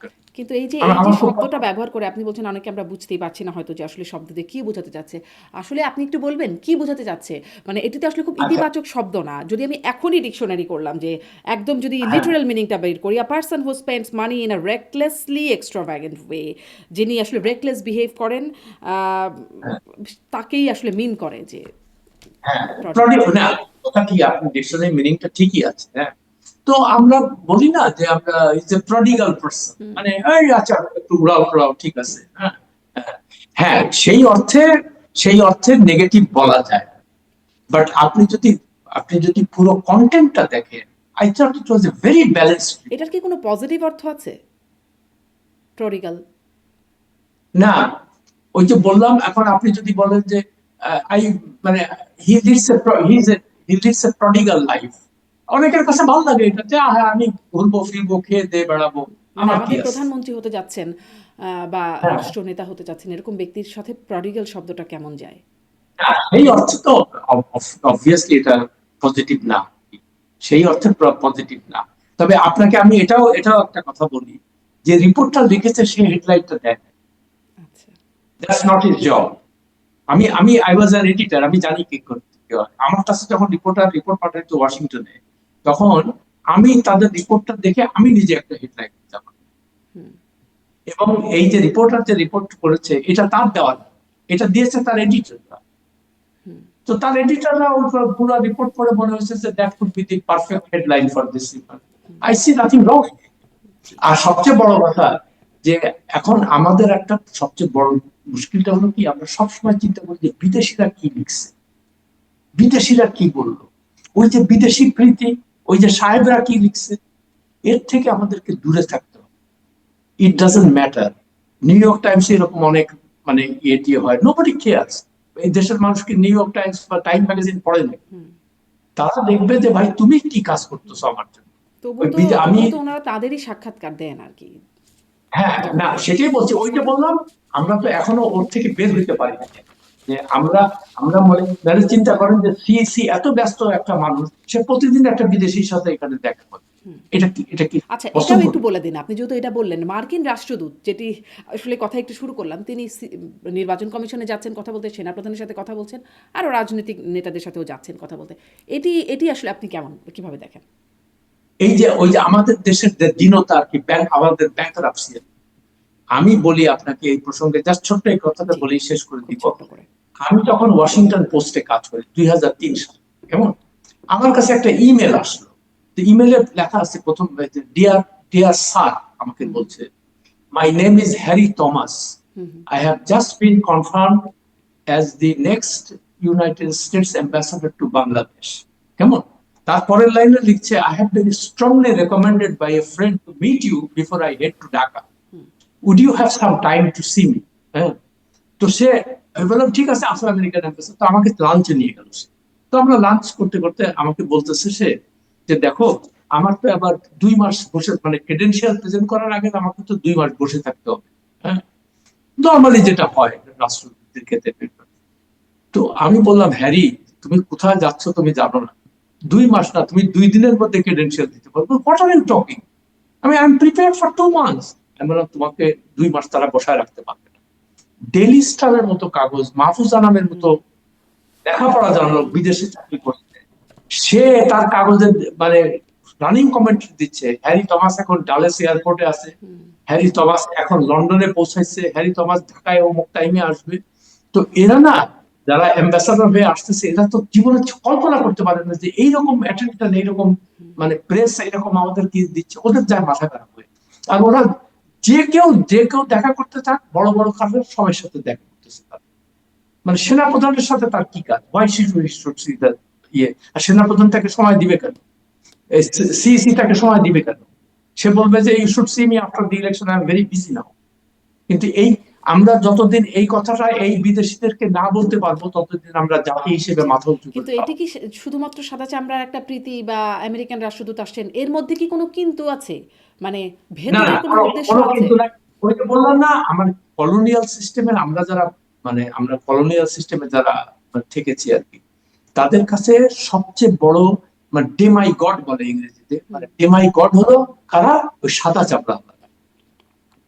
মানে সাদা চামড়া দেখলেই আমরা শুয়ে পড়ি, হিরন থেকে শুরু করে প্রধানমন্ত্রী সব শুয়ে পড়তেছে, ও সাদা, আমেরিকান, ব্রিটিশ, অস্ট্রেলিয়ান, মানে কারণ ইটস তো আছে আনবিলিভ। নিশ্চয়ই এইরকম করার। কারণ ওইটাই যে আমাকে যদি একটা ভিসা দেয়, আমার একটা আত্মীয় আমি যদি পাঠাইতে পারি আমেরিকাতে কিংবা অস্ট্রেলিয়াতে, আর তারপরে প্রধানমন্ত্রী থেকে আমার, শুরু করে এত বড় বড় পদের মানুষজন এই বিষয়ে কথা করবেন।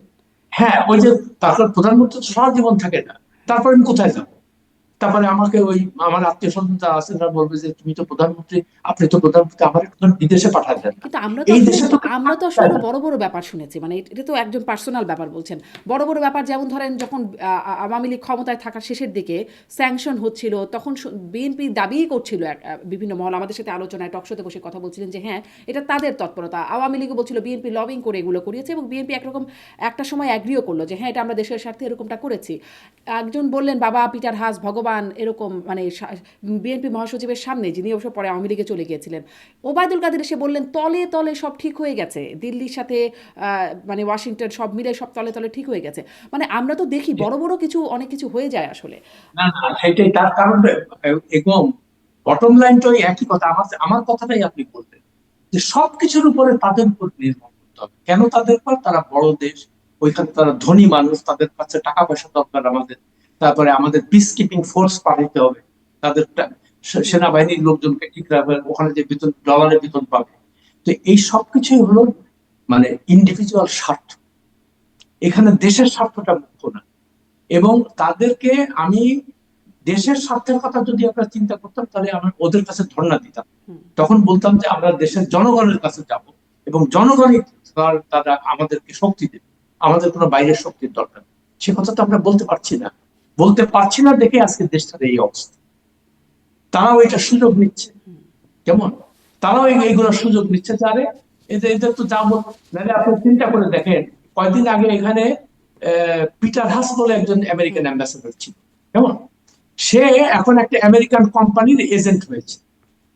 এরা হলো বেসিক্যালি ধান্দাবাজ। এখান থেকে এই অ্যাম্বাসাডার গুলা, এটাই হলো তাদের লাস্ট পোস্টিং হয়।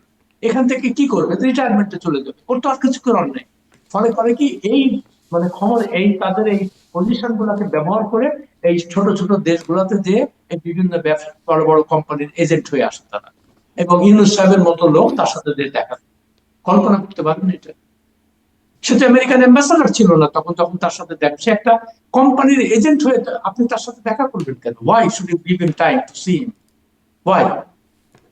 জি, এই ওয়াই এর অ্যান্সারটাই আসলে ভেতরেই কিছু আছে কিনা সেটাই আমাদের জানার।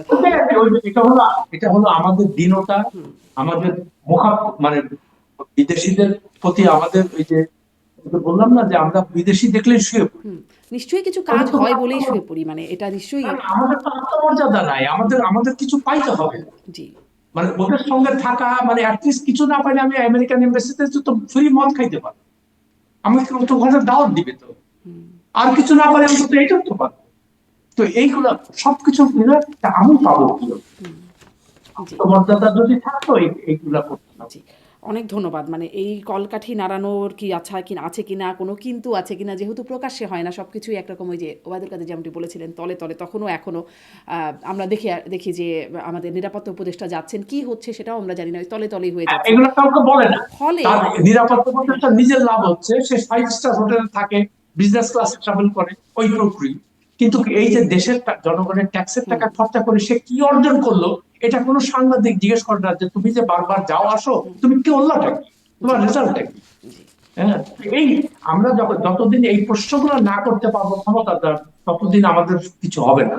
জি, এই জন্য আমি বারবার করে বলি, এই প্রশ্নগুলো তো আসে, কিন্তু ক্ষমতাধররা এই প্রশ্নগুলোর উত্তরও দেন না। এটা একটা ব্যাপার। উত্তর দিতে হবে। তারা যদি উত্তর দেন, তখন দ্বিতীয় দ্বিতীয় সাংবাদিক যাবে, সে একই কথা বলবে যে আপনি আগে এই প্রশ্নের উত্তর দেন, তারপরে আপনার অন্য কথা শুনবো। তো আমাদের সাংবাদিকরাও তো এরকম, ওই ওই ক্ষমতার কাছাকাছি থাকে, যদি ওখানে হালুয়া রুটি কিছু পাওয়া যায়, আমাকে যদি প্রেস মিনিস্টার করে পাঠায়। হ্যাঁ, তো আমার তো সাংবাদিকতা করার তো ইচ্ছা নাই, আমাদের তো হচ্ছে যে হালুয়া রুটির ভাগ দিব। That is what is happening. It's so unfortunate. নিশ্চয়ই। অনেক ধন্যবাদ জনাব আরশাদ মাহমুদ, আপনি যুক্ত হয়ে এতক্ষণ সময় দিলেন। অনেক ধন্যবাদ আপনাকে। থ্যাংক ইউ, ভালো থাকবেন। দর্শক আপনাদের সবাইকে অনেক অনেক ধন্যবাদ। ভালো থাকবেন।